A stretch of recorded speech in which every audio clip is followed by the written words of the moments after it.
जय हिंद मित्रांनो, प्रश्न असा आहे की टेट परीक्षा 2025 चा फॉर्म कोणत्या नावाने भरायचा आहे? बघा, IBPS ही परीक्षा घेत असल्या कारणाने IBPS च्या वतीने जे काही नोटिफिकेशन आलेली आहे त्या नोटिफिकेशन मधले 7 नंबरचा पॉइंट त्यामध्ये 7.2 नंबर मध्ये सांगितलेला आहे की ऑनलाईन अर्जामध्ये उमेदवाराच्या नावाची नोंद करताना आधार कार्डवरील नोंदीप्रमाणेच आपण या ठिकाणी फॉर्म भरायचा आहे।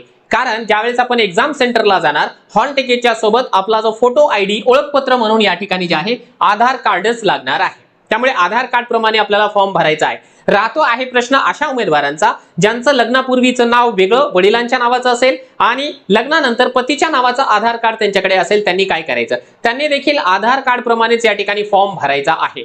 आणि सोबतच आपण या ठिकाणी मॅरेज सर्टिफिकेट किंवा गॅझेट सर्टिफिकेट दोन्हीपैकी एक सर्टिफिकेट आपल्याला काढून ठेवायचं आहे।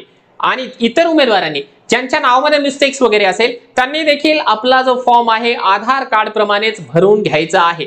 पत्ता चुकलेला असेल तर चालेल, परंतु नाव आणि आधार नंबर या दोन गोष्टी व्हेरीफाय होणं अत्यंत जास्त महत्त्वाचं ठरणार आहे। त्यामुळे आपण फॉर्म भरत असताना त्या पद्धतीनेच भरा। हे बघा, ऑनलाईन फॉर्म भरत असताना अशा प्रकारची जी विंडो आलेली आहे, या विंडो मध्ये देखील last name, confirm last name, फुल नेम हे आधार कार्ड प्रमाणेच आपल्याला भरायचं आहे। तर तुमचा जो प्रश्न आहे, नाव कोणतं टाकायचं, आधार कार्ड वरीलच नाव आपण या ठिकाणी टाकायचं आहे।